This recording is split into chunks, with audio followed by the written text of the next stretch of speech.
Hi guys, and welcome back to the channel. Today's video we are going to talk about playstyles.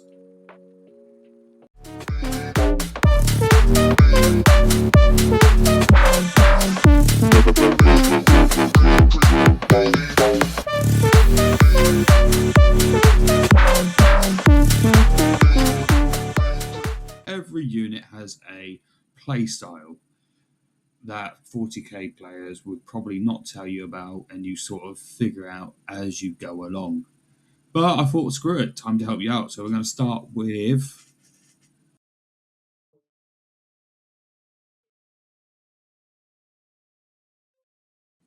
the first one we're going to talk about is Horde armies.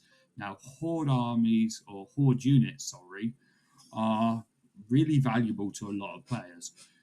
Their main value, first of all, is they are cheap. So you would normally have a brick of 20, and it would normally cost you about 15 to 20 points a model, which means that they make brilliant cannon fodder and more of a distraction unit as well. Oh, look at me, I'm over here. Another thing you've got to look at as well is that they hold objectives brilliantly because of the sheer amount of attacks needed to get them off the board. 20 models, one wound, you would have thought, oh yeah, that's fine. But you've got to remember saving throws, misses, and all that fun stuff. And, your dice might just feel like being bellends, which happens to me a lot. And finally, the final thing to think about, to be aware of with Horde armies, is they are brilliant at area denial. They can just, because there's so many of them, it's very difficult for your opponent to just charge through them. They are the best screening units going, and they're also really good for deep strike defense. So the huge majority of armies have got the ability to produce hordes. I think the only one that has a sub-faction specific horde is Space Marines Black Templars with the Crusaders. But yeah, anyway, every army has that ability to produce a horde, and honestly, it just gums stuff up. Main examples of it all would be, Necrons, especially with the reanimation, they can bring stuff back. Imperial Guard have a lot of cheap infantry, again, just to be a pain in the ass, because I think someone won a tournament with like an absolute stupid amount of models. And Tyranners are also one of the ones. Oh, and Orcs. Orcs are specialised in hordes. So if you want a really hordy army, look at the ones I've just mentioned. But as I said, every faction does have that ability to produce a horde army.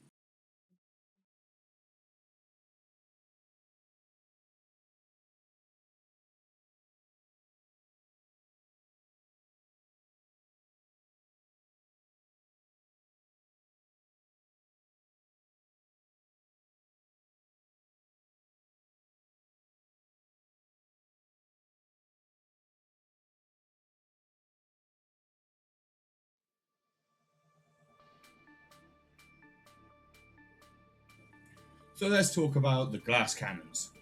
These units are absolutely horrendous when they start attacking.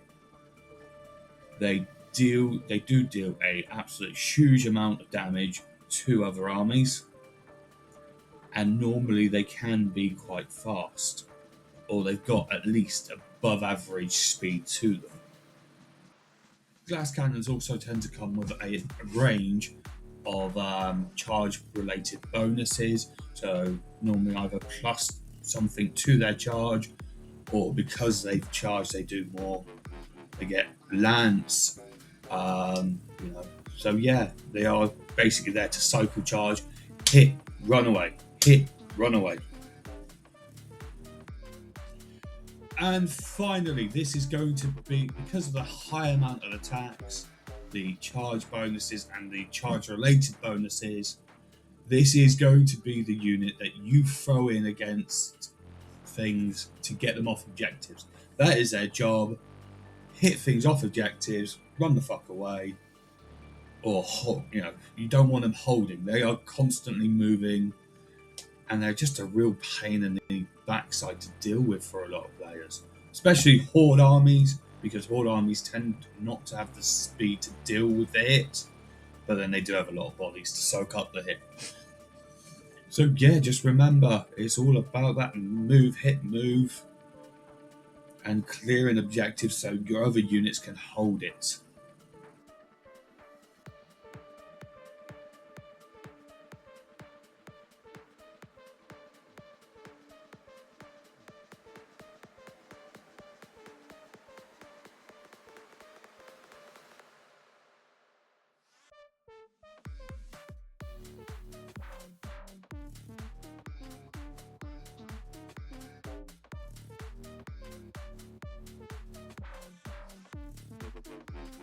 So guys, let's talk about elite units. And the first thing I've got to say about elite units is they are some of the strongest units in the game.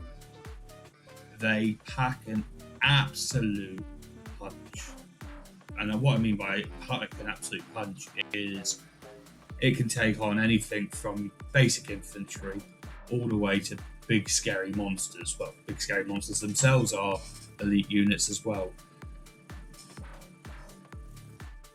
Secondly, they have an extremely low model count.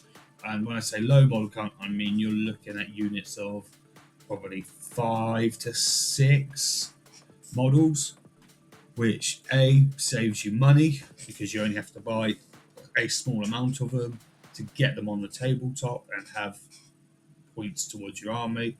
It also makes the whole building and painting process a hell of a lot easier. Again, there's a complete difference to paint 20 Necron warriors than there is to paint one Void Dragon, which I guess would be classed as an elite unit. And finally, the main reason you would take this elite units into battle, they are tough. And I'm not saying they're tough as in, there's a lot of them and they're difficult to get rid of. They are tough. They are built for prolonged combat. You're looking at normally toughness 6 to 7, which means that a lot of basic infantry can't get rid of it. You're also looking at a invulnerable save, so any armor penetration you've got, they're going to ignore. And they also tend to have a feel no pain, or some of them have feel no pains, just to make them that bit tougher. And they've also got more than at least 2 wounds on them.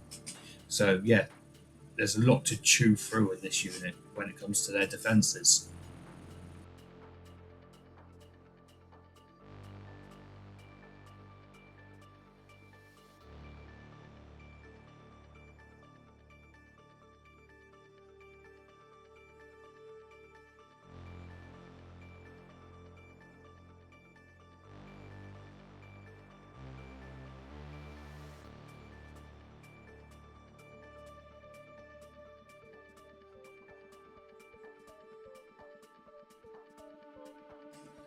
So guys, let's talk about the gun line and the gun line units. And these are probably the biggest pain in the arse for a lot of players at the moment, because I know a lot of armies mainly charge in and whack. But the great thing about gunline units is, first of all, they reward positioning at the beginning of the game. So if you get them in the right spot, you can easily cover all the firing lanes and cover your own units to advance forward. This means you can delete a huge amount of your enemies without even having to get into melee, especially if it's a glass cannon unit. You could gun it down before it becomes a massive problem to you. Or you could pick on their tanks, if it's in sight, it's a target.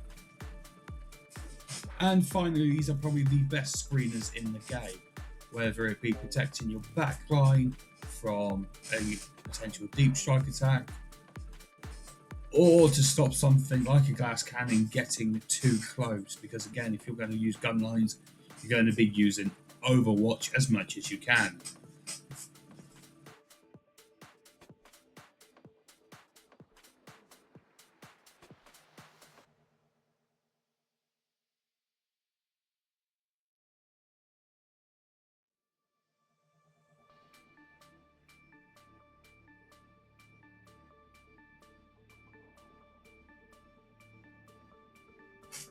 And finally, let's talk about melee units. Now, melee units are all about creating pressure on the opponent, force them to react to what you're doing and make a mistake.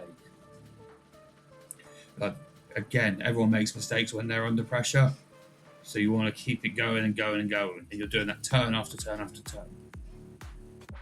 And because that unit is all about melee, you're just going to be piling on the pressure. They're going to make a mistake, and when they make a mistake, you could potentially cripple that opponent's army. They might have something big and scary that they rely on. You've taken that out. Turn 1, turn 2, they've then got to think of a new plan.